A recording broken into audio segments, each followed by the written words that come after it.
This is Trophy Gold, the Dark Tower of Cabilar. I want to begin by all of us introducing ourselves. And so when I call on you, please say your name, your pronouns, and anything else you would like for folks to know about you. Um, if you have any kind of connection to role-playing games professionally, that's great. If you want to tell us about how long you've been a player, what your experience is with the game, whatever you want. I'll start. My name is Jason. I use he, they pronouns. I am the founder of the Gauntlet gaming community, and I'm the publisher of Trophy Gold, which is the game we're getting ready to play. I also co-host a podcast called Fear of a Black Dragon, which is also what this is about because I review the modules that we run, that I run on my show, Fear of a Black Dragon. I'm also the creator of games you may have heard of and love, like Brindlewood Bay and The Between, coming soon to BackerKit crowdfunding. Let's go over to Billy. Yeah, I'm Billy, he, they. I'm a big role-playing game fan. I'm actually going to have a unseen published in the fanzine that's coming out that Amanda's putting together. I'm so excited about that fanzine. She was telling me about it, and I was like, "Whoa, this is so cool!" So that's exciting for me. Yeah, I've got an unseen for the Between coming out there that I'm really excited about. And yeah, I'm looking forward to maybe writing some more stuff for these games. So Fabulous. Thank you so much, Irving. Hi, everyone. I'm Irving, otherwise known as Jellyfish Lines professionally. My pronouns are he, him, and I play tabletop RPGs everywhere, just about everywhere. I also write modules, modules and supplementary, you know, content. I recently dropped Rumor Mill, and that's on my itch page at jellyfishlines.itch.io. Fabulous. Thank you so much. And finally, David. I'm David Strever. I've never played Trophy before. I'm excited to get into it. I play a bunch of different RPGs, classic Dungeons and Dragons, 5th edition, and some other more story games. So I'm really excited to try this out. Fantastic. So I'm going to begin with CATS. CATS is an acronym that stands for Concept, Aim, Tone, and Subject Matter. I like to do CATS in order to establish some basic expectations about what we're going to be doing over the next few weeks as we run through this module. And so we'll start with concept. I'm going to start with the concept of trophy and trophy gold first. So trophy is it's a dark fantasy game, a horror fantasy game about treasure hunters who are going into places that are forgotten and lost and don't want them there in an attempt to retrieve the treasures that are hidden. They are doing this in order to fund a very expensive drive, and they don't know it, but they are almost always doomed and not going to succeed in their task. It's comprised of two games, Trophy Dark and Trophy Gold. We're playing Trophy Gold. Trophy Dark is a sort of like one and done, much more horror focused version of Trophy. Trophy Gold is more similar to traditional fantasy adventure games. Um, we'll talk more about Trophy Gold in a bit. The Dark Tower of Cabilar, which is the module that we're running, is the very first module in the very first issue of Dungeon Magazine. It was originally published back in, I think it was 84 or somewhere thereabouts in the early 80s. And I've never run it. I've read it in preparation for this, and I've made my notes to convert it to Trophy Gold. But I'm very excited to try the module that TSR wanted to lead off with for Dungeon Magazine. So we'll see how it goes. I will say that it's quite traditional in its like stuff that happens, and so it has the really traditional classic dungeon crawl feel to it. It's very combat heavy, and but Trophy, I think, creates a lot of space to have like a slightly different experience if we want to. So I think that'll be fun to explore. It does have some surprises. It's not completely like straight trad dungeon crawl, but it is very classic, I will say. Let's go with aim, the second part of CATS. Our aim for today's session, after I'm done with my spiel, we are going to make characters, and then we're going to introduce those characters, and then we'll learn a little bit about the game by playing it. So we'll probably have time for about maybe like 2 or 3 scenes in total. Have a couple of challenges, a couple of encounters, kind of see how it goes. We have kind of a hard stop today, and so I'm going to do my best to kind of get us out of here a little bit earlier than we'd planned. We also have one fewer player than I expected, and so we shouldn't have any trouble getting through a few scenes. The aim of future sessions is to continue playing and to get through this module and kind of see how things end up for these characters at the end. We'll always have a debrief at the end so that between sessions we can have kind of like a living conversation going on about how we're feeling about things and kind of where we'd like to see it go. The aim of the characters in the story is to get treasure. If all you do is just focus on finding treasure, the rest of the game works fine. So as long as your character is very focused on that, all the rest of it falls into place. Trust me on that. Our aim really, like as we play these characters, and my job as the GM, is to tell a good story. That's kind of ultimately what it's all about. And so we'll talk more about the sort of philosophy of trophy in a bit, but that's sort of generally speaking what we're trying to do. Is we're trying to tell, the characters are trying to find treasure, we're trying to tell a good story. The tone. Trophy generally skews a little bit more dark than most fantasy games. Trophy Dark especially, as you might imagine from the name. Trophy Gold is not quite as grim as Trophy Dark is, but it does still have quite a lot of dark elements. I'm a very horror-forward GM, and so there will be lots of horror elements that maybe aren't even in the module. I just prefer to run it that way. And so that's sort of what we can expect from a tone standpoint. My request is that we all do our best to maintain that tone. Obviously, levity and stuff is fine and good, but we should always take a moment to kind of reorient and get back into that sort of like grim dungeon crawly tone whenever we can. Subject matter. There's nothing in this module that I want to flag in terms of like subject matter to be mindful of. It's pretty classic dungeon crawling fare. The sorts of things you would expect to find in a dungeon crawling module in the 80s is going to be there. I will excise all the weird racism and stuff that is often in these older modules, so you don't have to worry about that. We are going to have safety tools in play. So we will have 3 safety tools in play at all times. The first is the X card. That's quite simple. If something happens in the story or in the game that you find, I don't know, uncomfortable in an unfun way, because you can be uncomfortable in a fun way, right? Uncomfortable in an unfun way, just say so. And, type X in the chat or say X card out loud, whatever you want to do. And I will stop and we'll figure out what we need to change.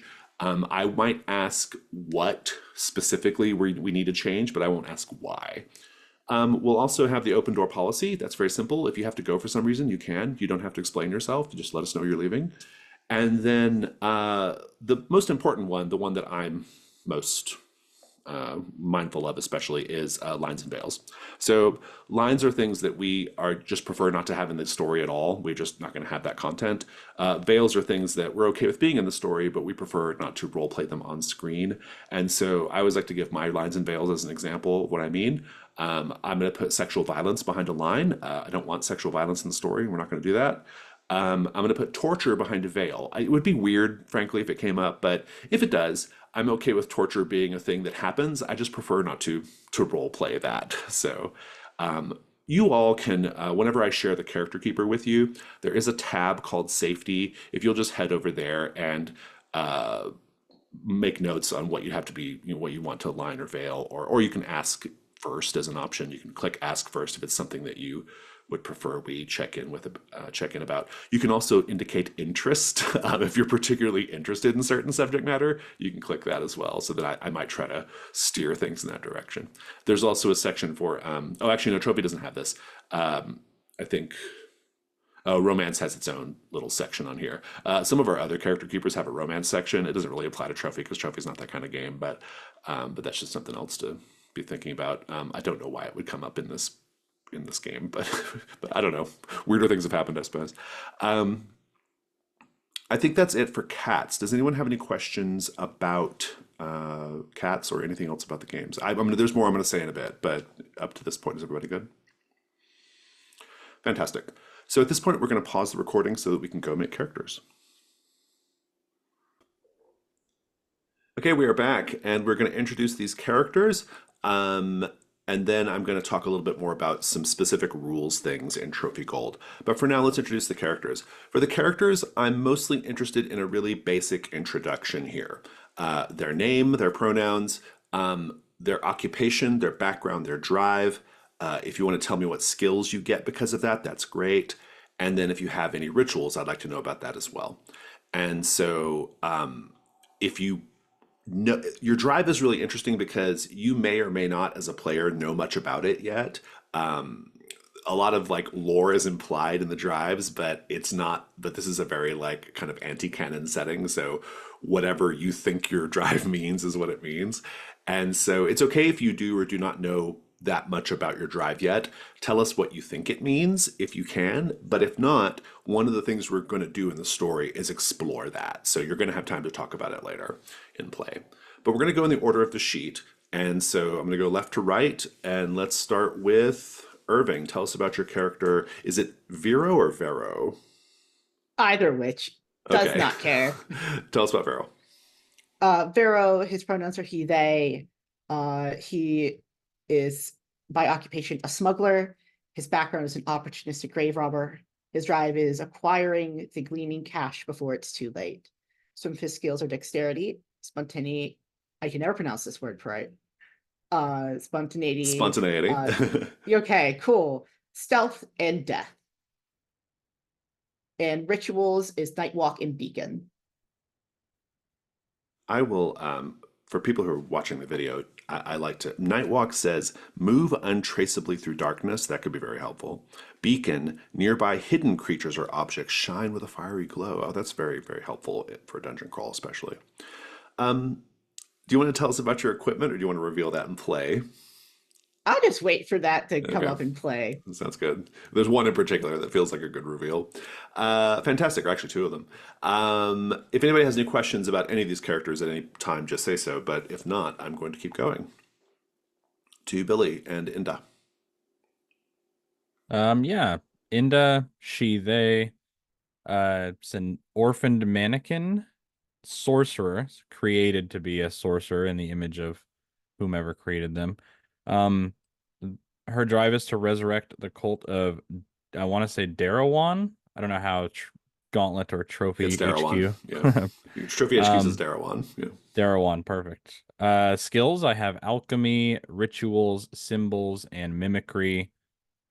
And for my rituals, I chose Bolt, which is throwing a crackling arc, not a laughing. I do like not the idea of a laughing, cackling arc. Cackling arc. I might change that later. Of heat and energy. And I chose Fault as well, which is to strike the weakest point of an object with phantasmal force. Fabulous. Thank you so much. And let's go over to, we have a Basso. Great. I'm so glad to see it. David, go ahead and tell us about Basso. Basso is he, him. He is a sellsword. His background is reckless moneylender, so I'm imagining he screwed up somewhere along the way trying to get rich, which connects to his drive to retire in comfort in the Rose district of Amberet. It's Ombret. Yeah. Ombret, all right. And I'm kind of imagining kind of a big red-headed, Renaissance Italian type of warrior guy here. Skills are athletics, defense, surprise, ambition. For rituals, he knows the army ritual, so he can create illusory copies of himself that mimic his actions. That's, I know we're going heavy on the combat here, so that seems useful. And he's got some kind of standard old school D&D stuff, caltrops, chalk for marking things as we explore, and some rope. He's got leather armor, jagged sawtooth blade, and a heavy crossbow. Fantastic. There is a whole section in Trophy Loom about the Rose District. And so if you have the desire to learn more about the Rose District, anyone, I recommend it. I wrote that one, so I'm very proud of it. Okay, so we've met our characters. We'll talk about them more in a bit. I want to talk about some rules things, some gameplay stuff connected to Trophy Gold. Normally, I'm very like, let's learn as we play, but I think there are three things I want to talk about because they're very important to know before we get started. So, especially if you haven't played, pay attention here. So, the first thing is that Trophy Gold is play to win and play to lose. And here's what I mean by that. Trophy Dark is just play to lose. Your goal in Trophy Dark is to tell a good story, and that usually means sending your character to a grisly or tragically fated demise. And so that's kind of what you aim for. Trophy Gold, though, is play to win first, and then play to lose if necessary. So you're trying to keep your character alive. Do your best to keep your character alive. Do your best to like meet your burdens. You have these burdens that you have to meet before the adventure's over in gold. If you don't, then your character retires destitute and penniless, or they will. They're cursed to. They have a ruin score, and once it hits 6, they are destroyed or gone, or or they're done. We retire them.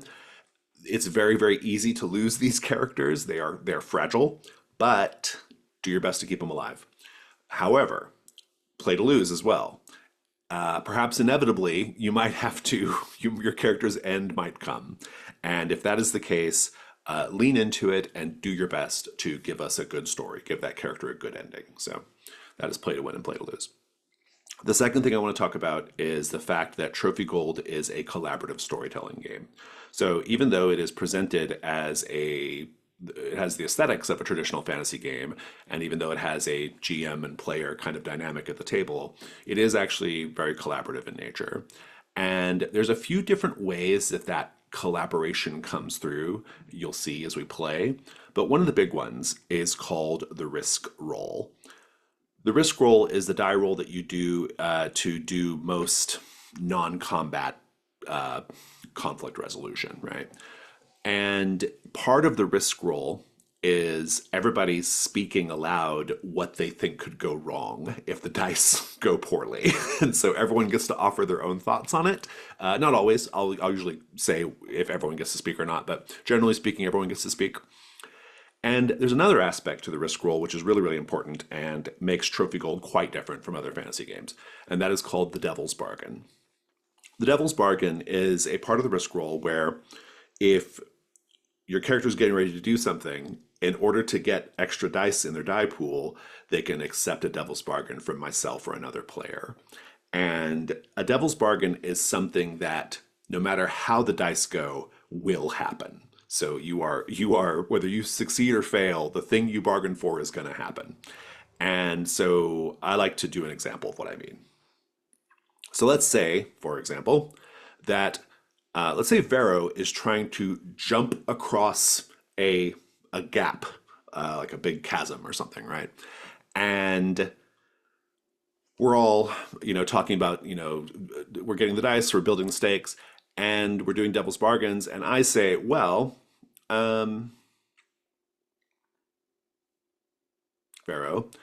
no matter what, your throwing knives are going to slip, or your throwing knives are going to fall down the chasm. Now, what that means is if you succeed and successfully jump across the chasm, it means your knives sort of fell out of your pocket or whatever, right? So, like, no matter what, those knives are going down the chasm if you accept the bargain. If you fail, it's because Vero also fell down into the chasm. And so we have satisfied the knives falling down into the chasm no matter what, right? But of course, David is going to offer something more interesting than that, I'm sure. And David says, well, how about instead, on the other side of the chasm, no matter what, on the other side of the chasm, you see one of your rivals who is also seeking the gleaming cash on the other side of the chasm, right? Now that's very interesting because it introduces a story element that we had not considered before.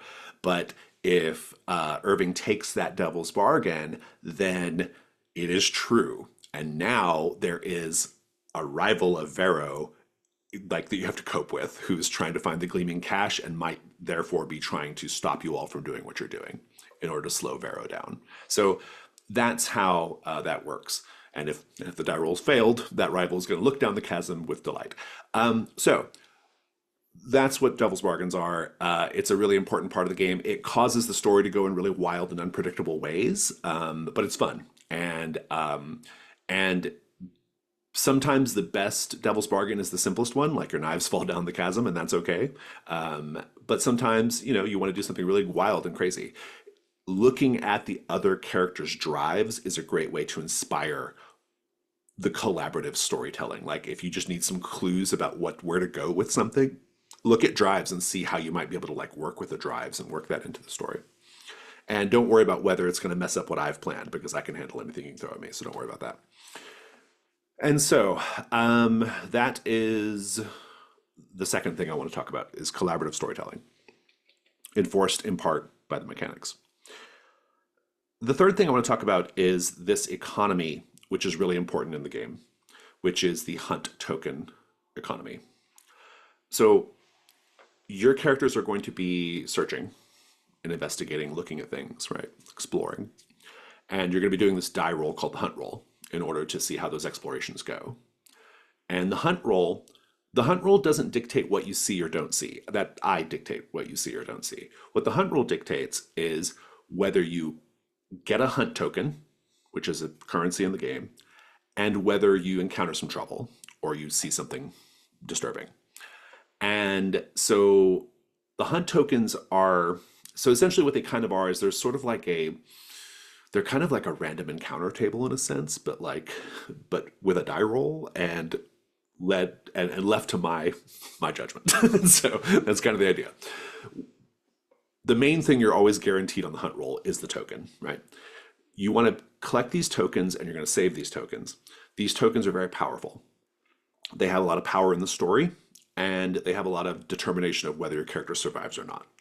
They can be spent in two different ways. The first way, you can spend one token at any time to find a treasure worth 1 gold. Now, 1 gold is gold, capital G gold is it's a currency in the game. It doesn't represent an actual monetary value.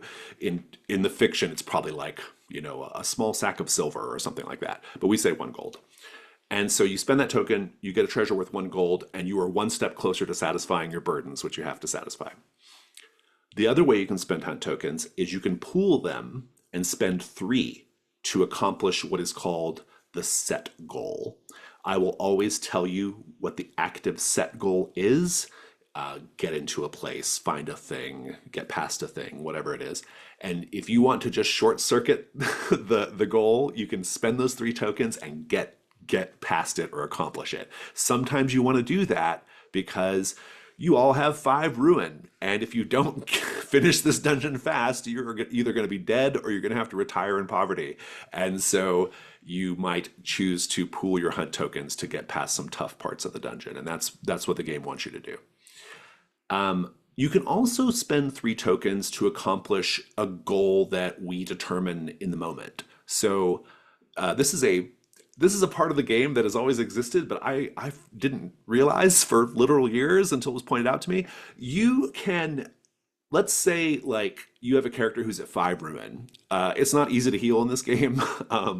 And so you all might determine, if we spend 3 tokens, can we lower Inda's ruin by 1? And I'll say, sure, spend your 3 tokens, tell me how you're helping Inda recover now. So that's something you can do, right? Or maybe you're about to have a fight. I'm pushing you into a fight that you wouldn't be able to get out of. You could be like, can we spend 3 tokens to escape this fight? And I'd be like, sure. And so that's the idea. 3 hunt tokens has a lot of power. 1 hunt token helps you satisfy your burdens. You'll also find treasure just naturally finding it. But if you want to just definitely find a treasure, you can spend a token. So those are 3 gameplay things I want to talk about before we start. Does anybody have any questions about any of that stuff so far? Fantastic. Very good then. I'm going to introduce the module and then we will take a break. Coat my throat. I forget how much talking we do at the beginning of a game, or that I do. The Dark Tower of Cabilar. 4 years ago, the sprawling city of Stoutwall was a haven for people who wanted peace and quiet. Then the throne was usurped by a magic user named Cabilar.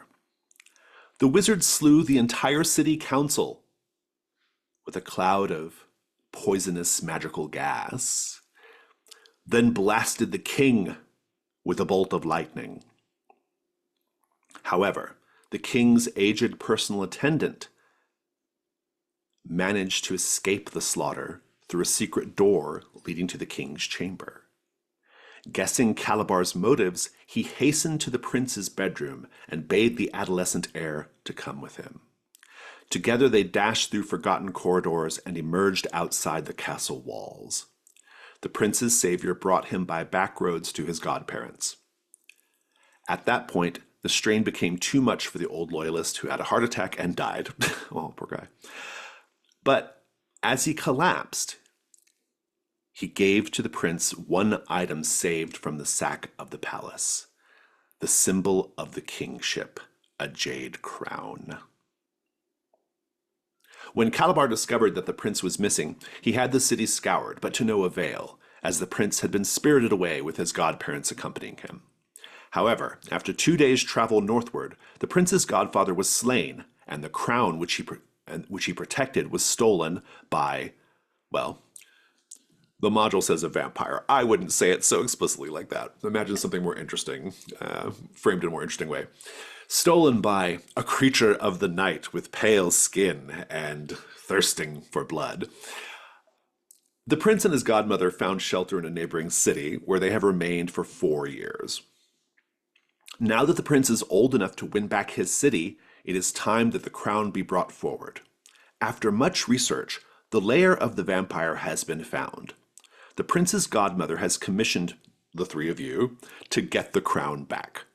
She has discovered that the lair of the vampire is, interestingly enough, in the same tower that was inhabited by Cabilar before his conquest. She promises to pay each and every member of the expedition a generous reward when the mission is complete. That reward is equivalent to 2 gold for each of you. So by just completing the adventure successfully, you get 2 gold against your burdens.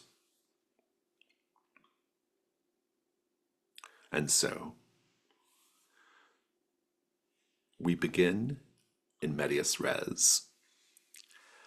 Cabilar knows of this attempt to find the Jade Crown, knows about the 3 of you, and we find the 3 of you on horseback, racing furiously down the road, trying to reach the mountain pass where you believe the tower is. Cabilar's soldiers from Stoutwall are behind you and flanking you, and they are trying to catch you before you reach the mountain pass. When we get back from the break, I want to know which of you is a very good rider and is out in front. And I want to know which of you is maybe not a great rider and has fallen behind. And one of you will be kind of in the middle. We'll take a 5-minute break. We'll come back and we'll begin. Your first set is the escape into the mountain pass. Your set goal is to safely get into the mountain pass. We hear the rumble of hooves. Stoutwall has sent, it seems like, 24 horse riders after you all. Rumble of horse hooves. Who's pulling ahead? Oh, you're muted, Vero. Can I argue dexterity to know how to treat a horse to make sure it doesn't freak out? Maybe. I'm not opposed to it. Does anyone have any want to make a better case or a different case?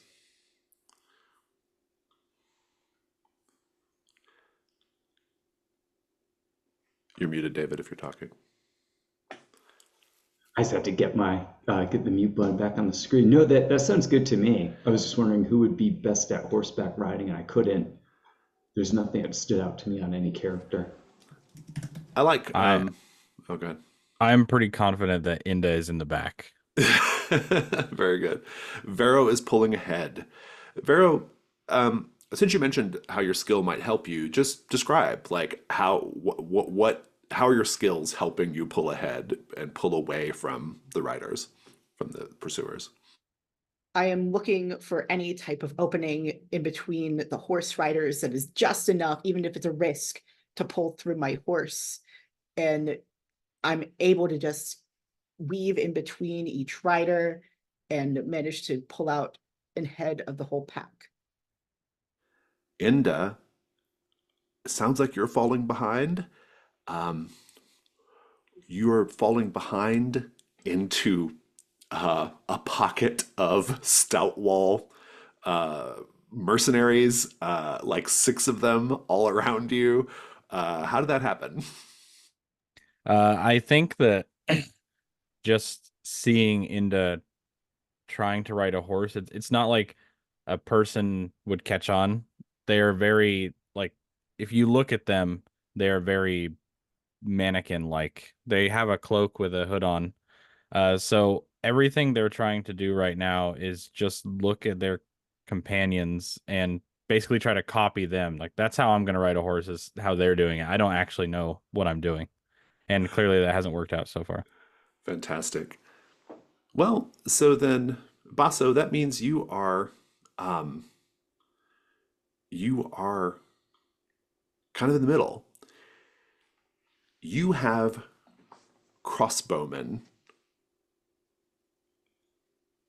kind of in the like in the grass on either side of the main road, sort of flanking you right now. A crossbow whizzes past you between your horse and you, just whew, and you hear the plunk plunk plunk plunk as more crossbows are flying.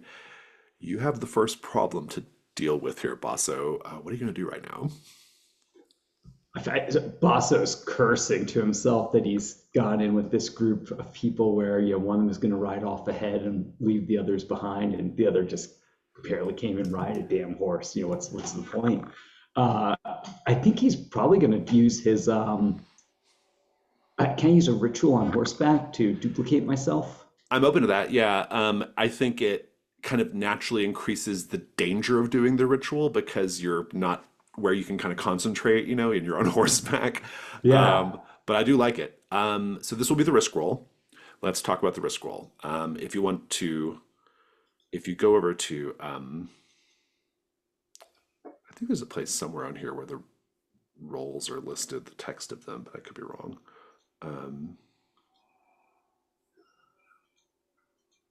Info, maybe? I don't know.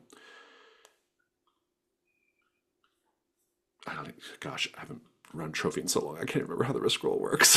I kind of vaguely remember. Hold on, give me a moment here. Okay, first things first, if I remember correctly. You have to,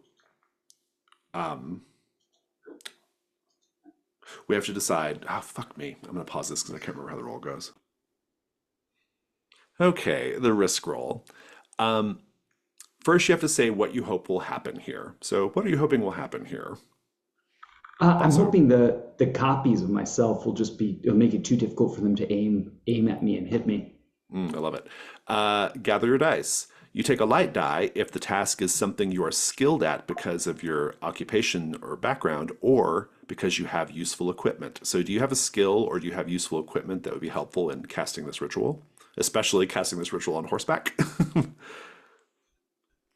Maybe athletics or surprise.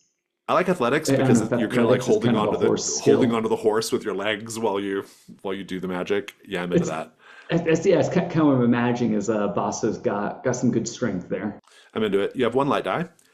You take another light die for accepting a. Oh no, actually, the first thing we were supposed to do was say what could go wrong. We didn't do that. Um, I could fall off the horse. well, you don't get to say. We do. Um, at this point, we all get to say. We'll get this figured out eventually. We all get to say what we think could go wrong if Basso fails. I'm gonna go real. Yeah, I think that's right, David. I think like you take a crossbow bolt, or possibly your horse does, and you just go crashing down to the ground. Does anybody else have any other thoughts of how this could go poorly? I might. Please say. I think that in the madness that is the copying, somebody's able to keep an eye on Basso, that is the real one, and manage to track us. Oh, that's pretty good. Oh, like you have somebody. Oh, that's pretty good. That could be a good devil's bargain too. Any thoughts, Billy? No, I think both of those are cover it pretty well. So we don't like make any decisions about that. I just take in all the advice from everybody, and we know what the stakes could be here. Now we gather dice. So you got your first light die, and now devil's bargains. I'm gonna say all three of us can make a devil's bargain here. I will say if you want to offer it as a devil's bargain, Irving, I think that someone like gets into the past with you all is really good. I will say that. I'm going to say that one of your copies doesn't go away after this and is maybe even sentient. Do you have one, Billy? I think I will just use mine to put a vote behind the being tracked through the pass. So now you only have 2 choices instead of 3. Make your choice. I love the being tracked. Fantastic. I like yours too, but I think tracked is my favorite there. You have 2 light dice now, and you must take a dark die because you are doing a ritual. So go into the die roller and go to the risk roll and click in 2 light, 1 dark, and roll. You got a 5. You got a 5 light. So we always check the highest die. And a 5 light means that you, according to the die roll here, you succeed, but there is a complication. I'll describe the complication, and then you can decide whether you want to add another dark die to the roll and try again. The complication is going to be, so you're going to make this, you're going to cast this illusion. It's an illusion, right? Essentially. Yeah. You're going to make copies of yourself, love all that. I think the complication is going to be that one of the bolts goes wild and hits the back, it goes through one of the copies and goes to the back leg of Vero's horse. If you don't want to deal with that, add a dark die and roll again. I think I'll take that. Vero's already ahead. You can probably scoop Very them good, very good. up. Very good. Love that. We'll pick up with that in a moment. We'll have the scene in a bit. Inda, you are falling behind. There are like 6 riders around you, like creating a pocket around you, and you are about to be grabbed and, in your case, maybe taken apart. What do you do? Let's see.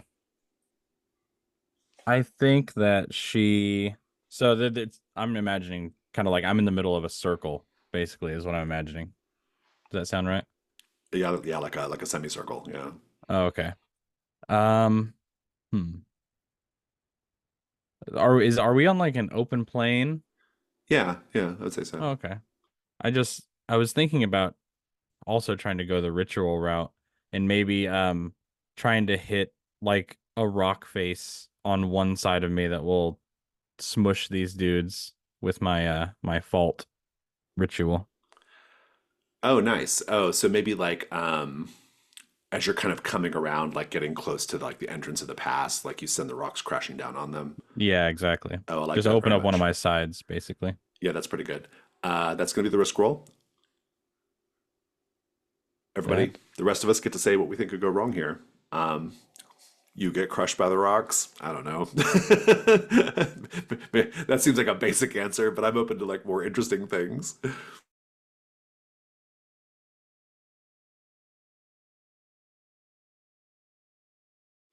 If David or Irving have any thoughts. That seems like the most obvious, right? The rocks just go down and get us. I'm thinking. I'm thinking a thought. I think somebody gets away and comes back with reinforcements. Fantastic. We'll see how it goes. Do you have a skill that will help you here? I mean, rituals would be the easiest one. Just I think that Oh, casting okay, yeah. these spells is so natural to her that it Got it. doesn't necessarily matter if she's in a bad Being on spot horseback, physically. yeah, Yeah. doesn't affect it so much. I'm into that. You have one light die, and everyone can make a devil's bargain as well. I'm gonna make my devil's bargain super hard. My devil's bargain is your magic. It where it hits, it also frees an earth elemental trapped in the rock face.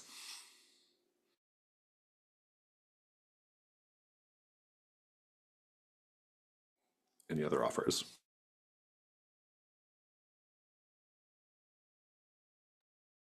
Disturbs a griffin nest. These are hard devil's bargains, but I love it. I like both of those. Two terrible choices, Inda. Which one do you want? Um, or you can reject them too. You don't have to take them. yeah, I guess I could. I could. I know I'm getting a dark die for this, Yeah. You have one light and naturally. one dark. Yeah, so far. Yeah, let's I mean, the rock elemental could totally be helpful for the rest of these guys, so let's Could do be. that. We'll see. I love it. You now have two light, one dark. Let's see if you escape. Six light.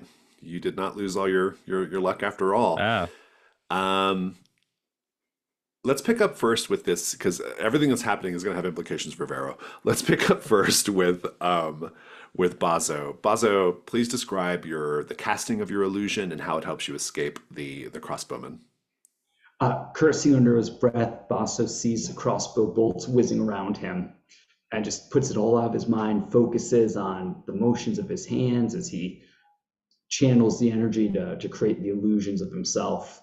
And sure enough, he feels like he's really pulled one off as the bolts whiz right through the illusions and nowhere near him.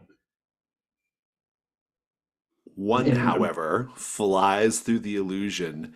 Vero, you're like rushing ahead. You're making great, you're getting away, and you don't see any of that, but you do hear a slight, and then your horse lets out a whinny, and then you go tumbling. The horse falls, you tumble off. I am not gonna. I might just give you like a bruised up condition just to reflect that you just tumbled off your horse, but it's not any more dangerous than that. And you're far enough away to where you've made it to the mountain pass. You can hide. You can get away. And indeed, Inda's about to take care of all the rest of the riders. Inda, please describe how you use your magic to get the rest of the riders off your case. yeah, I think out like I don't even think her arms normally reach out of the sides of the cloak. They're so kind of small. So you just see these slender wooden fingers come out and start doing all kinds of crazy motions. And I imagine it just almost like a bolt of wind that goes and hits this rock on the side and just crushes all the riders on her right side. And yet there is something in the magic, a little thread of power that worms its way through the rock like a streak of quartz or limestone, and it touches something inside the cliff face of the pass entrance. Vero, as you are perhaps dusting yourself off and tending to your horse, which your horse is gonna be fine, but it's just, you have to patch up its little wound in the leg. You're getting yourself patched up, you're getting yourself, up. Basso and the others are kind of like getting there, they're kind of behind you. The cliff wall starts to shift. You hear a rumble. And what appeared to be sort of craggy crenellations in the rock wall are actually limbs that shift and move.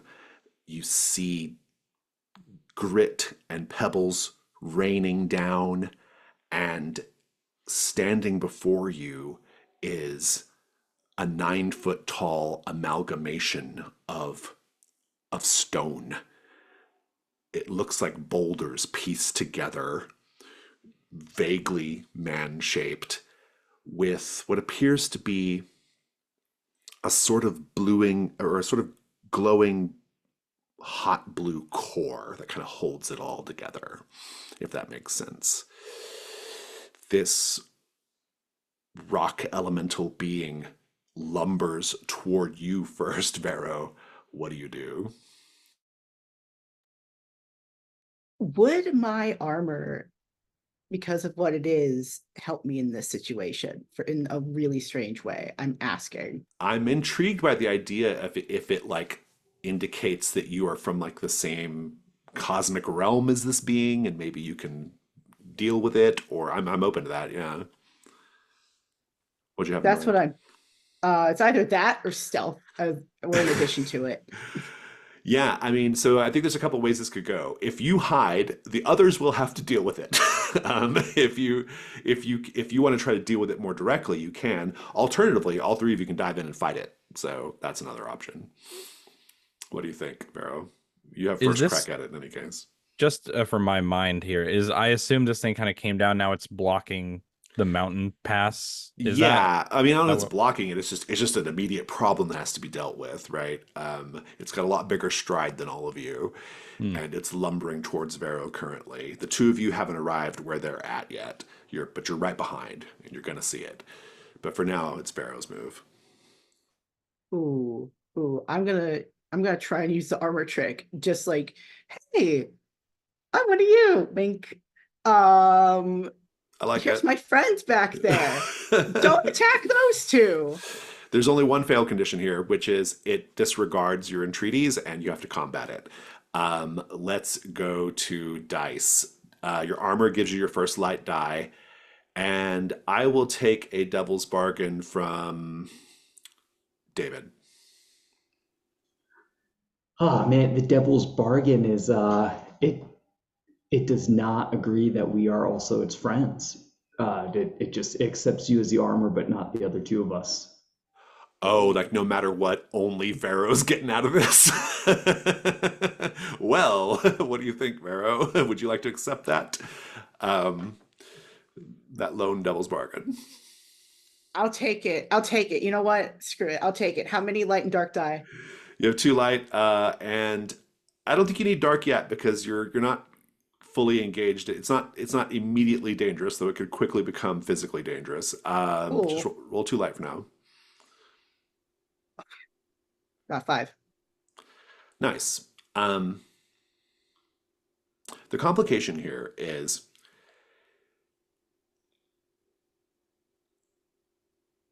the complication is that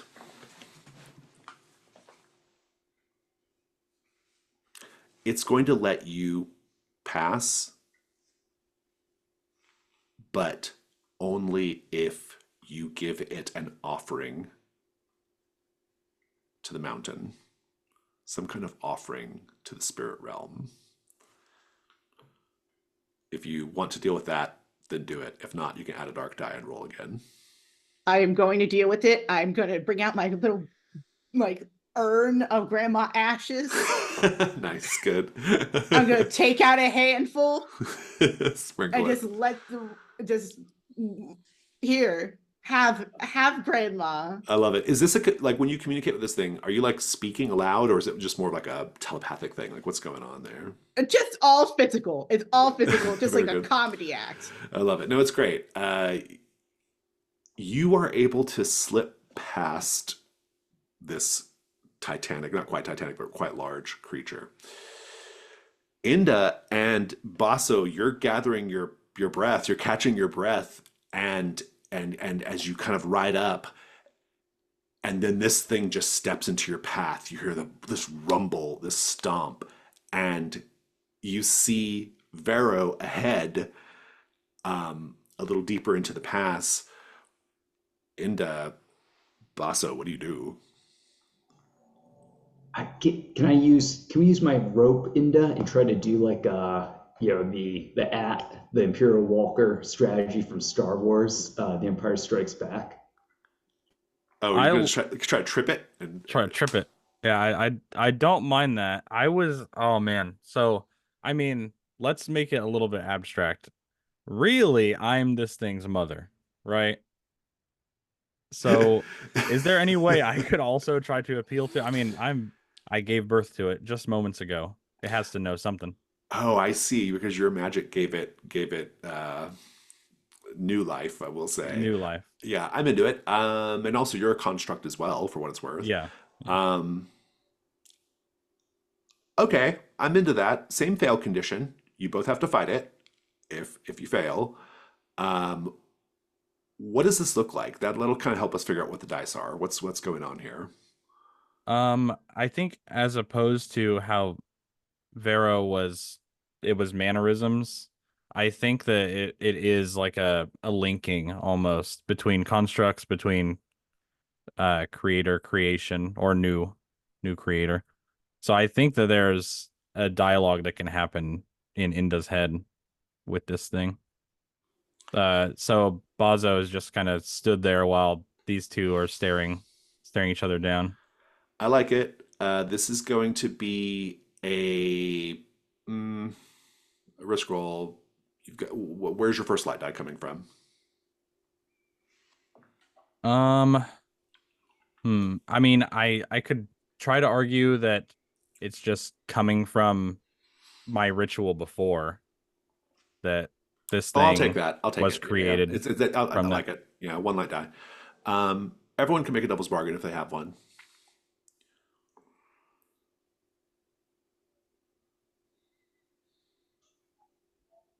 Maybe it demands a sacrifice from us as well. I'm going to say that no matter what, um, mm,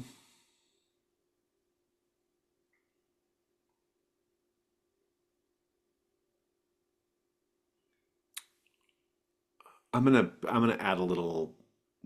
Okay, I'm gonna say that no matter what, you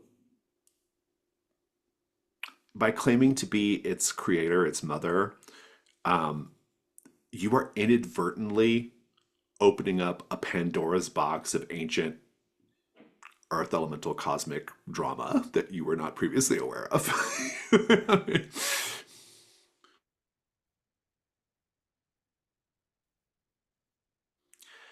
Do you have any offers, Irving? Or are you good? I think I'm good. You got two choices. What do you think? Oh, I mean, I'm clearly opening up some kind of Pandora's box Yeah, I love it. that will come back. We love Real Housewives of the Mountain Pass. Two light dice to start. Let's see how it goes. A 6 light. Nice. Your luck I is. spoke too soon earlier. Yeah, yeah. Hopefully you're not burning it all right now. I definitely am. You will save. You and Boss will be able to pass safely. Um, I'm gonna tell you that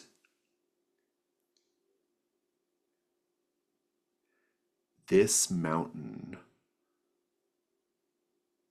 this elemental creature,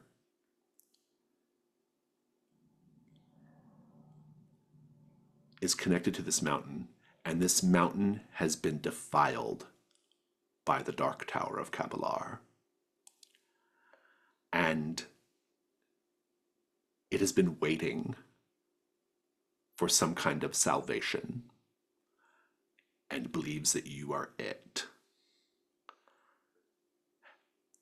And so the expectation is that you will find the tower and destroy it, cleansing the mountain of its poison. Does it kind of communicate that to her a little bit? It does. And I'm curious like how you receive that information. What does it feel like, or what is your sense of it? How do you know this? Yeah, I think it it doesn't obviously tell her plainly. I was thinking it speaks like in my mind it would speak closer to like the Ents in Lord of the Rings, a little cryptically and far older than anything I can really comprehend. But I think that there's some that I think the connection in being constructs lets me understand it a little bit more. So I mean, I would full on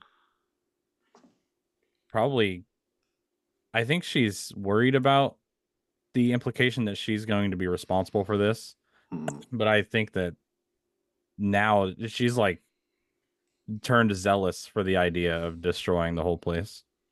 I love it. The elemental creature will crumble into a stack of harmless rocks. Its little blue energy core center is left over, and it might be worth something. Inda, roll gold 9. Oh, there we go. That's the trophy I know and love right there. That's a 1. 1. It's not. I've seen worse. I rolled worse, so I get it. You can take the blue heart gem. It's worth 1 gold.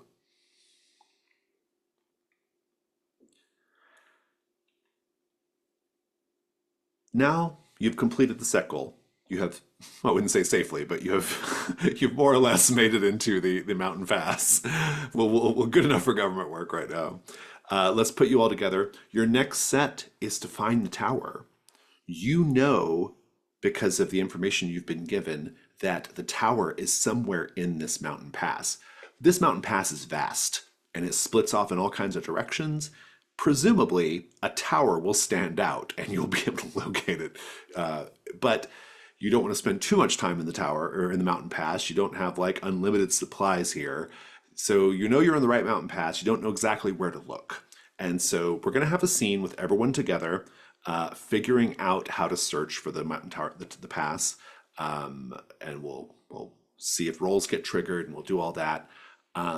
So let's take a quick 3-minute break so you all can kind of think about what this little scene together is going to look like, and think about how you might want to tackle this problem of actually locating the tower. And we'll come back and play for our last little bit.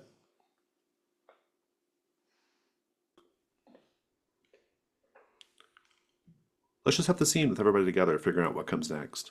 I'm particularly interested in learning how you all interact with each other, what you think of each other, and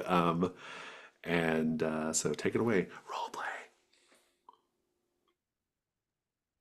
Inda, also, are you okay? Are you okay? I'm all right. I'm all right. Whatever you two did back there, I don't need to know, but I appreciate it. No problem. Okay, so we, how the hell are we supposed to find a tower in here? That's a great question. I, I would imagine just the corruption of it. There's gonna be some signs. There's gonna be smells. There's gonna be colors in the rock as you get closer, right? There's got to be some kind of. I guess Inda probably is more sensitive to that than the rest of us. Yeah, Basso, Basso, think- I just want to say that Basso, by bringing it up, by just introducing the notion and the question, you make the hunt roll. Just glance around, see what you see. Do the hunt roll, and you always get 1 die just for doing it, and you get another light die if you have a skill or a piece of equipment that would be helpful.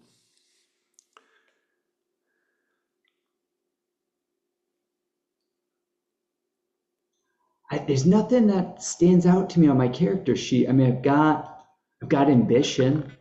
Could just be 1 die. Did you have a question, Vero? Am I allowed to lend a skill? No, and hunt rolls, Okay. it's all, there's no help or anything on hunt rolls. Yeah. Ah, darn. Well, I will. Bassa will go for it. He's just kind of looking for some sign of something unnatural. I love it. Oh, 6. Nice. Take a hunt roll token, which is all you're entitled to on the die roll. But I will also tell you that you're right. You see periodically scorch marks on the rock, burns, like something hot enough to leave scorch marks on rock. How that's connected to Cabilar or the Dark Tower, who knows? But it's unusual. Inda, it sound like you had an idea? Oh, I was just going to say when Basso, like, Inda's usually kind of far off. She doesn't really make eye contact with people, I don't think. Not that people would want to make eye contact with her, but I Why think is that? when How do you look that would make I people? feel like she's got it, her face doesn't animate. I don't Oh, think she's okay. just it's just the same way all the time. Oh, yeah. Uh, and her inflection isn't great either. So it's people are very off put by Robotic, her. you might say. Yeah. Uncanny Valley. Yeah. Yes, very uncanny. But when Basso mentions the corruption and stuff, I think that she'll kind of grab that little core and try to think back to how the elemental spoke and like the feelings it gave her, and just try to walk in a direction. It's like this thing knows this place is corrupt. It knows where the corruption's coming from. So clearly the mountain will lead me to the right place. Make the hunt roll. I think you can make a case for rituals, alchemy, even symbols, maybe helping here. Yeah, I think rituals just it um I think it was almost ritualistic in how she was connected with the elemental. So I would Yeah. just say that. Yeah, 2 dice. 3. You encounter something terrible.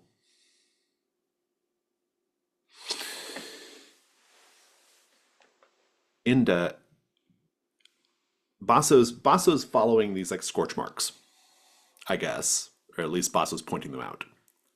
You were going in a totally different direction. You are actually going, rather than deeper into the mountain pass, you are actually finding a switchback to go up higher the cliff face. And when you do, you might discover the things that were causing these scorch marks.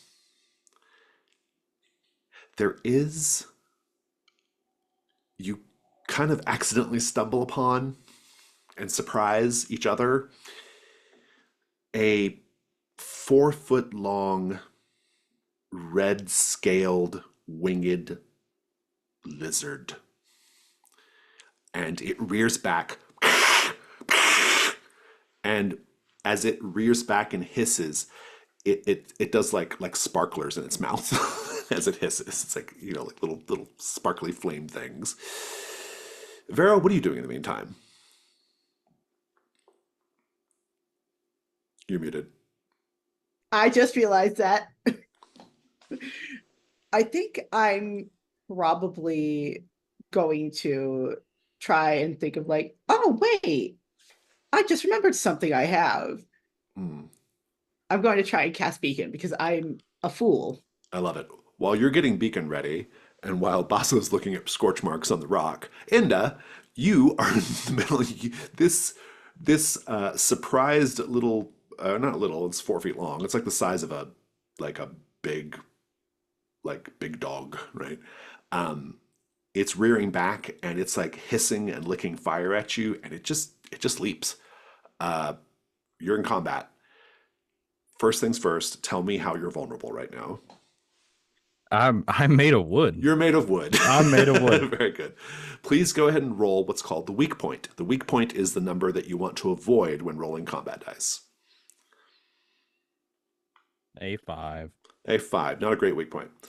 Your weak point is 5, and this has an endurance of 7. You have a single combat die for your first round of combat. Good luck getting a 7 on your 6-sided die.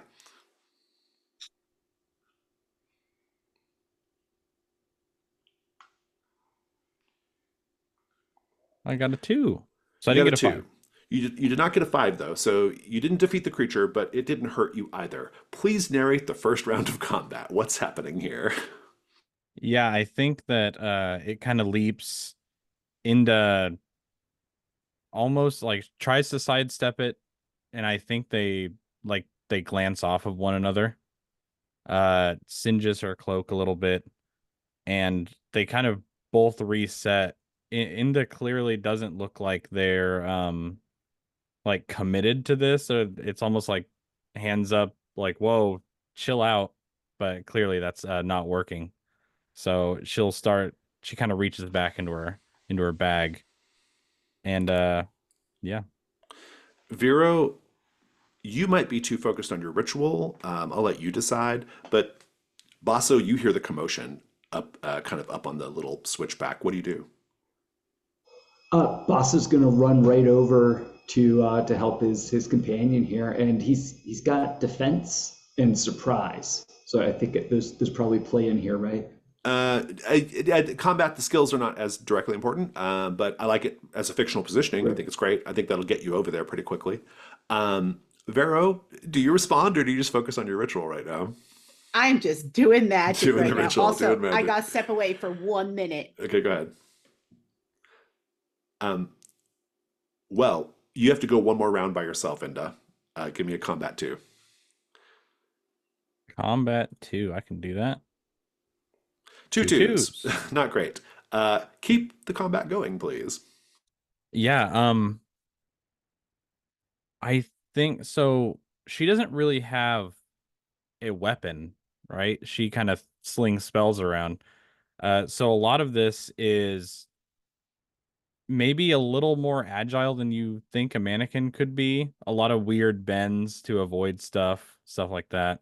But the whole time she is like, this is one of her faults. She's not screaming out or really like yelling for anybody. She's going to be happy Bazo shows up, but she doesn't think about like somebody help me. She's Yeah, just you don't like, have those whoa, kinds of instincts. Yeah, I yeah. like that. I think it's really good.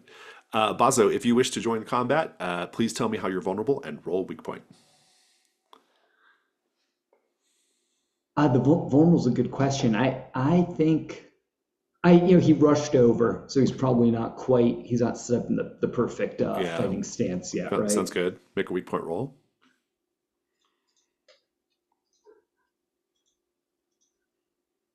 4. 4. And now we have a combat. It'll be 3 plus yours. It'll be 4. So 4 combat dice. You can go ahead and roll it, Basso. Combat 4.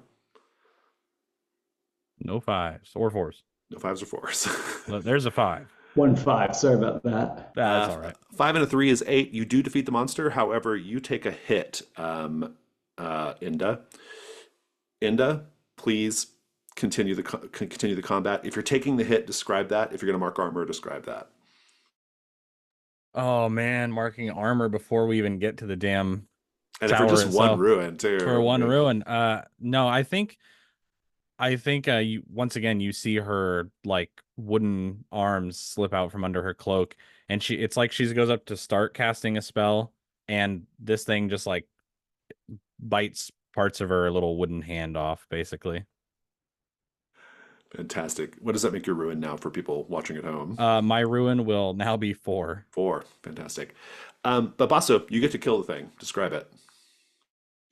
Basso slings his heavy sawtooth sword down and just chops its head clean off. Nice. And I think when the head goes off, it's a sort of dragon-like creature, and so its blood is like actually catching fire as it sprays on the stone.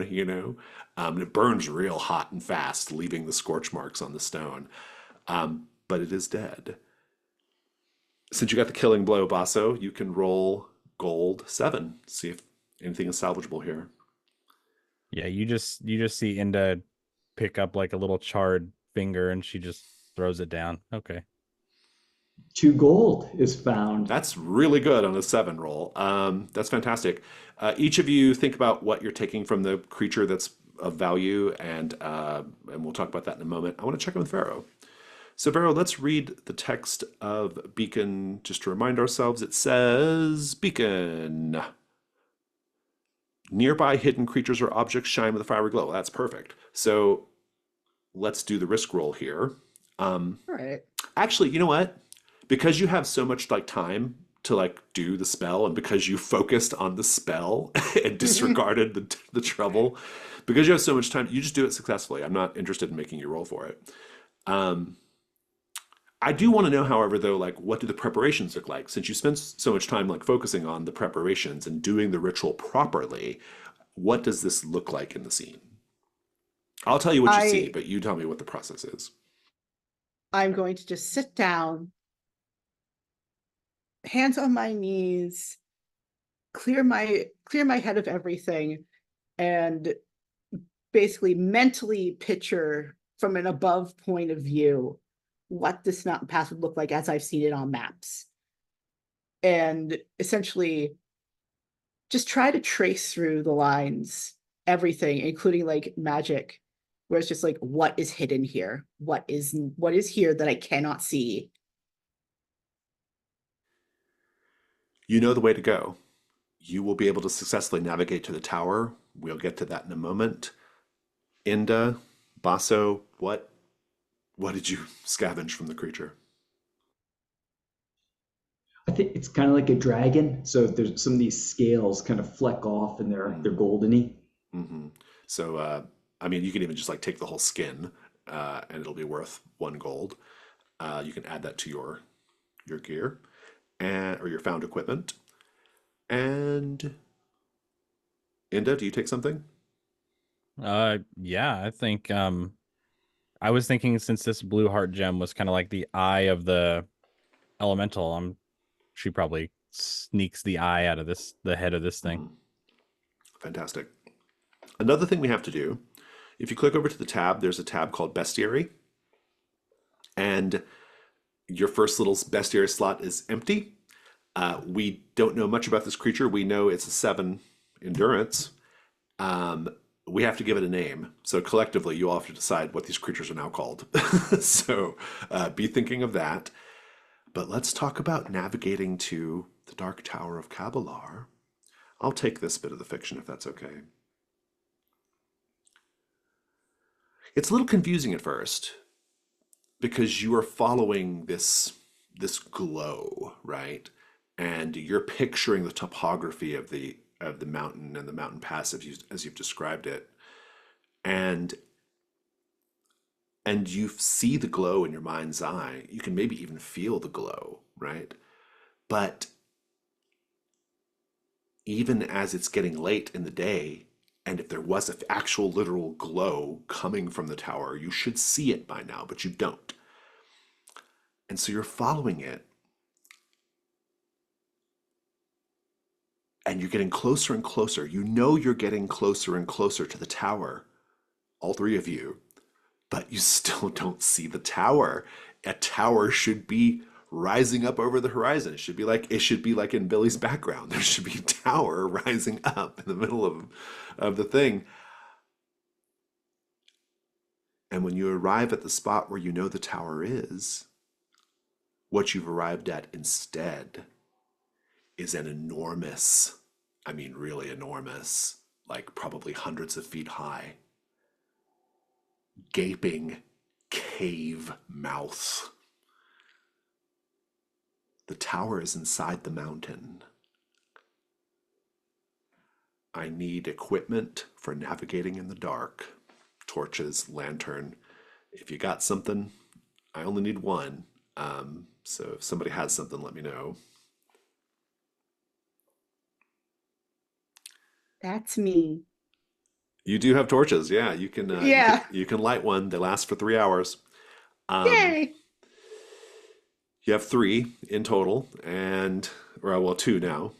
Um, torches lit. We're heading into the cave. I need to know marching order. Who's first? Who's second? Who's third? Or you could spread out too if you want. It's wide.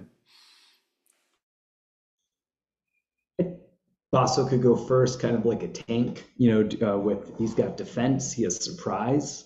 Or I could imagine Vero going first, kind of running point, like stealthy.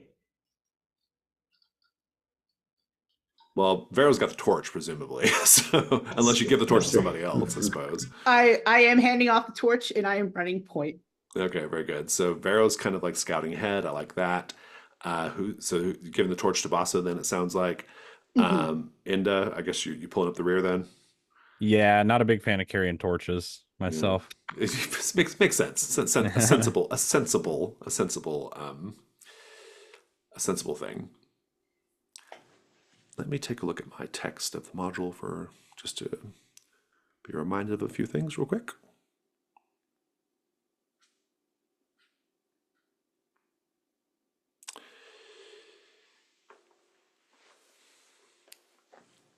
This cavern chamber is immense.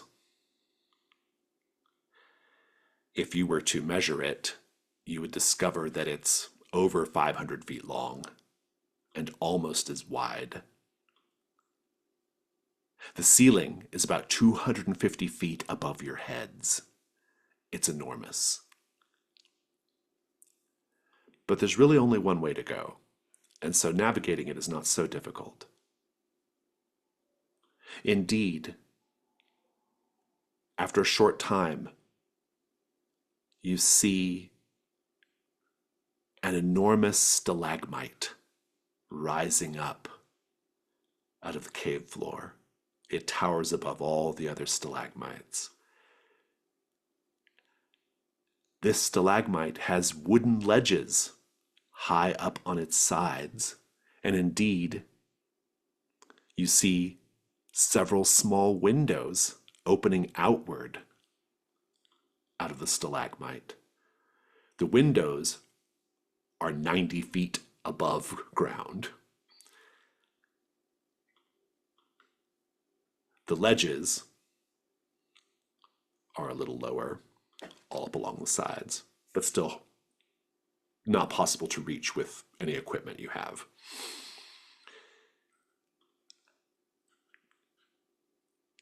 The Dark Tower of Cabilar is a stalagmite of the cave.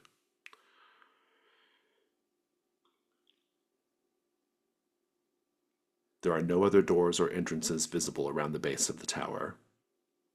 The only way in is through one of these windows 90 feet up. Let's have the scene with all of you there as you approach the tower.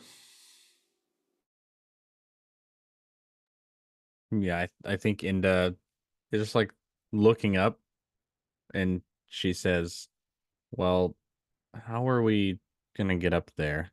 I'll note here as well that you've met the set goal of finding the tower. Your new set goal, get inside the tower. Get inside. Yeah, after she says that and she's kind of staring off, looking around, I think she just wants to inspect the base of it, look for symbols, look for, this is like a wizard place, and she's a sorcerer. She knows that there's possibly something going on. I love it. Make a hunt roll.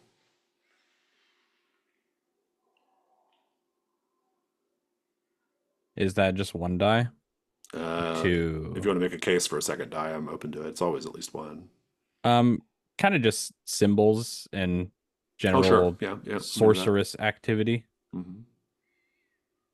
6. 6 light. Take your token.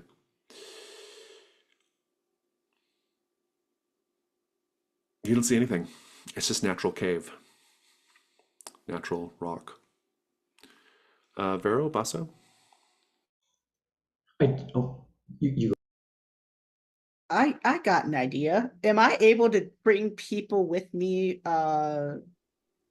Wait, no. I don't know how exactly Night Walk would work in this situation. Let's take a look. Let's see here. Night walk. Move untraceably through darkness. I don't think it's going to help you get up the No, tower. Yeah, that's what I was I think thinking. it's just like it's like super stealth is all it is, really.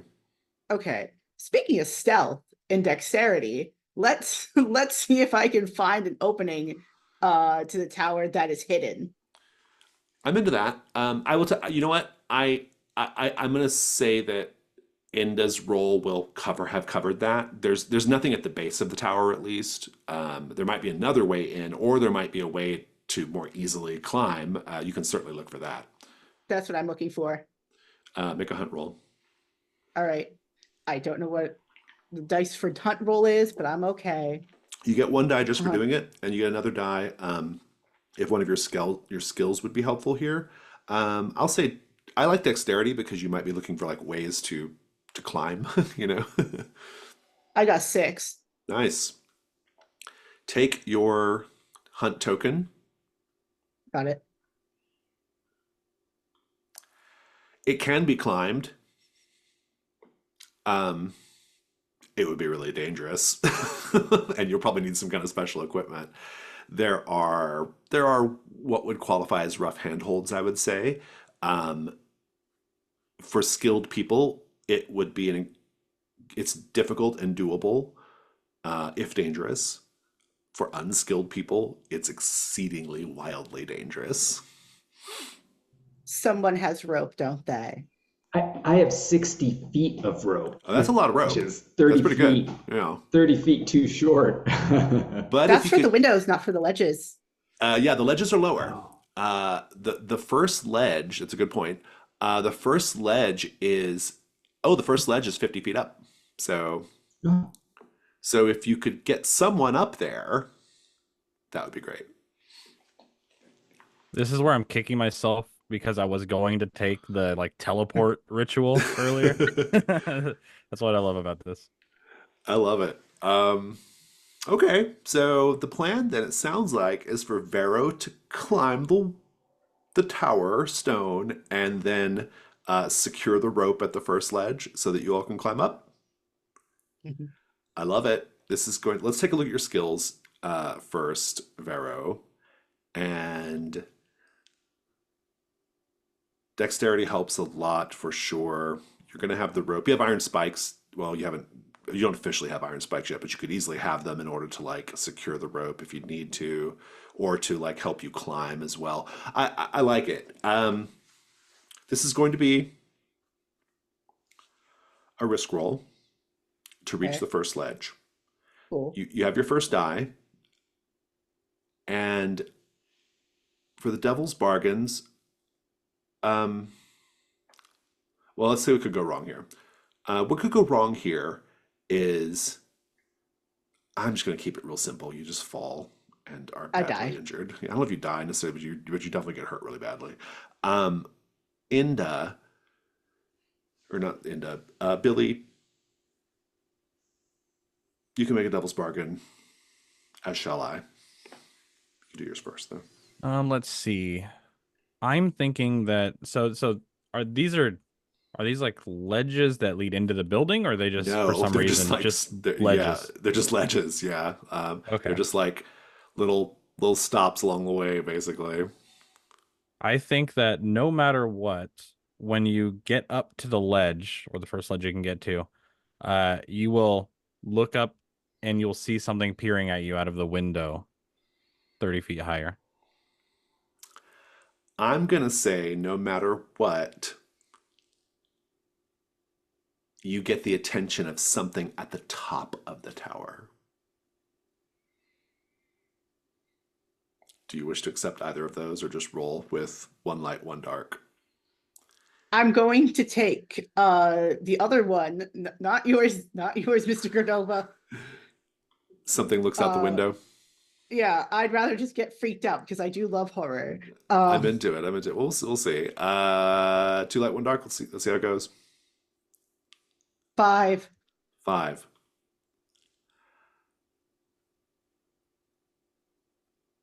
I'm gonna make my complication the devil's bargain that I offered. Okay. Okay.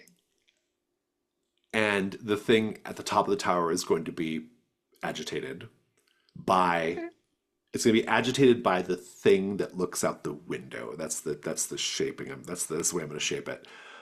If you want to avoid that interaction, you can add a dark die and try for a 6. Uh okay. Okay. Let me God. I don't know what the results of a lower than a 6 are here. Bad. So so basically you're gonna if you choose to re-roll, you roll 2 light, 2 dark, and whatever it is what it is. So All right. Let's see it. 2 6s, baby. On uh, light. oh, they're both on light too. Wow, Yeah. wow! Look at the dice favoring you. Very good. Sometimes it happens and I feel very blessed and I love them. Please narrate your successfully reaching the first ledge. As I climb up, I am able to like keep my hold on the rope using these iron spikes.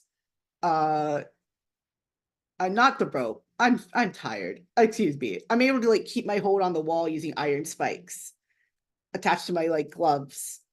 And I'm just like sticking it like a little frog. And as I reach the first ledge, I drop the rope down, and that's when I feel something peering at the back of my head, and then I back up right against the tower. You are muted. Yeah, there's this circle of windows at the top of the tower, right? And you see you hear a sort of like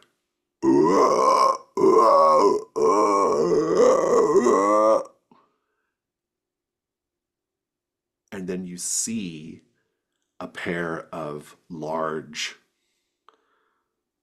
glowing yellow eyes peering out over the ledge of the window, looking down.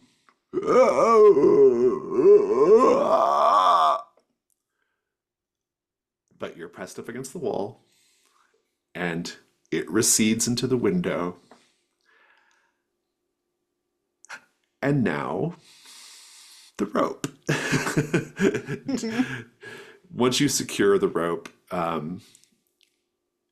everybody else can safely climb the rope to get up to the first ledge. I'd like just to have a little bit of narration from Bazo and Inda about what that feels like, what you're thinking about, what you see. Does Inda just want to get the rope tied around her and then hauled up? Oh, yeah, that sounds great to me. That's kind of what I imagine with those little stick arms there. Yeah. So Basso goes up like it's something he does every day. That's why he's got the rope and just toss it down to Inda and says, "Don't even try to climb. Just wrap it around yourself. I'll pull you up." Yeah, it should just get a little shot of her like getting lifted by her waist. Fantastic. There are two more ledges. The next ledge is 20 feet up, and it's just a ledge. And then the final ledge is the one that goes into the actual entrance to the tower. The 20 feet ledge is not so difficult. Vero, you can just like climb it pretty easily, especially if you have help from the others. If you fall, you can make it to where you just fall back down to the ledge, right? But while that's all happening, Basso, you're gonna notice while you're just waiting on Vero, you're gonna notice more of those scorch marks on the tower wall. You'll also notice, Inda,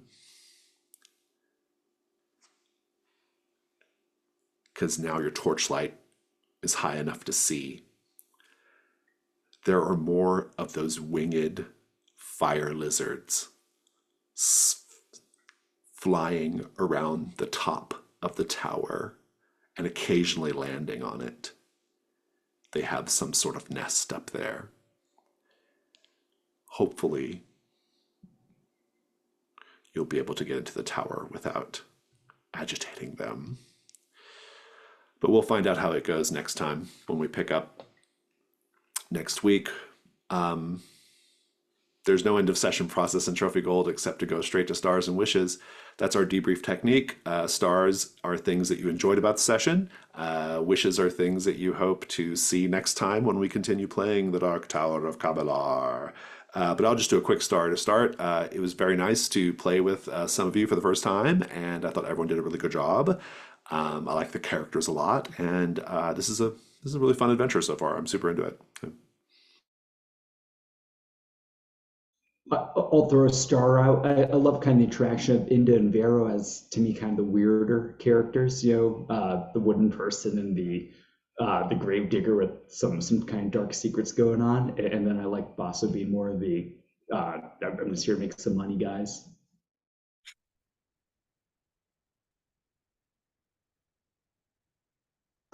Stars to everyone, especially for Basso and also for Inda.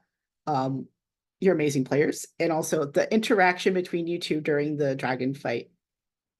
That was so perfect. And Inda's little flicking of her burnt, charred little finger is so perfect. Oh my God. Yeah, And I also had a your star for the rope, fight. I thought the fight was really great. Yeah. yeah. Also the rope plan for Basso, even though it was not used, I love, I love like trip plans.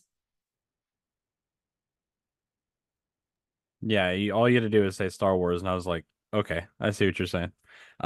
Yeah, big star to everybody. I think everybody's characters are so cool. Um, I really got that vibe of like Basso being like the guy, you know what I mean? The straight man, if you will. So that was super cool.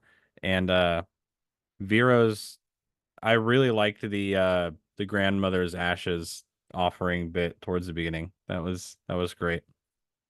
And I know I say this every time that I do get the chance to play with Jason, but big star for the mouth noises. That's always my star. Same. Yeah, that was excellent.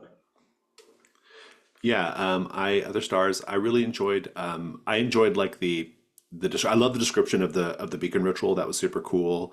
Actually, all the rituals were really neat. Like I like the way you all, especially like the way you all adapted them for like horseback. That was really fun. And that little like chase into the mountain pass. That's not in the module. I added that, but the module starts basically right inside the cave. That's where the module starts. And so I was, but I kind of wanted something that would kind of like show off like the rules a little bit, so you could kind of get into the swing of things. And I also like a real action packed start, so I was just really happy with how that turned out. But the module is really fun though, and it's got some neat little details that's a wish. I'm excited to explore and show you. So and star for yeah, I guess just I've said it already, but I'm just like just generally really I never really know like how it's going to go with new players, like players I've never played with before. It's not something lately. It's not something that I get to experience very often. It used to be I only ever played with new players, but lately my groups have been so the same week to week that I haven't had a chance to really like play with new people, and so there's always like a little bit of nervousness of like if our styles are going to gel or whatever. And so I was really happy. I was just really happy and star for both of you for kind of being good, giving players. And so, and Billy, I know you're great to play with, so I wasn't worried about you, but I wasn't worried about anyone. But it was just nice for everyone to be cool. And so I'm really excited for next week. I wish I do have is I want to explore the drives more. It's probably like my main wish is I want to like see how we can get the drives more like into failure like consequences and devil's bargains and stuff, like how we can kind of do that. And yeah, that's kind of it for me.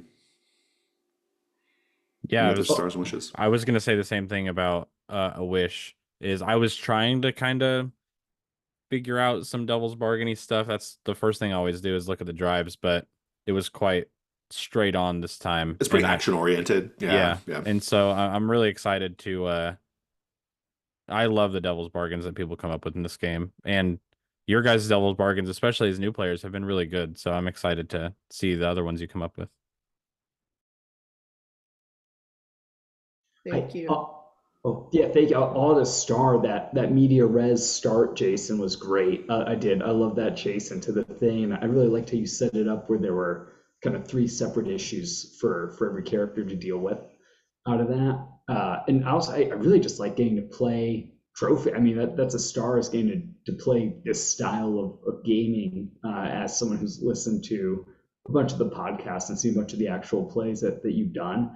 I really like the kind of narrative freedom, and it's great. If I have a wish, it's just that I can, get even better, get better at devil's bargains and incorporate those more into the characters. I think what's nice about devil's bargains is when you get the hang of them is like what the devil's bargains and well really what the drives are. The drives and the devil's bargains especially together are they're kind of like an invitation to think about the other player characters. Like I think we always want to think about our own player characters as players, but it's like an invitation to sort of like think about the other characters, which I think is really helpful. And so that's what I would kind of encourage you all to do for next time is to like, especially once we're kind of like not doing like I mean, this is a pretty action-packed module. It's a really combat-heavy module, but like hopefully we'll have some time to breathe and kind of get into some of these like more backstory drive-related kind of like things. So I'm excited about it. If I had to pick a wish, um, honestly, if my character just like bites to dust in a horrible way, I want to see it. I want to go out just like trying to bonk something with a shovel. Hopefully session 4. Yay! If my playtime with Jason is any indication, then yes, right around session 4 is That's when people will start dropping. Yeah, yeah. Awesome. Any other stars and wishes before we go? Fantastic. Well, this was great fun. I'm going to wave goodbye to folks who might be watching the video. Goodbye, folks who might be watching the video.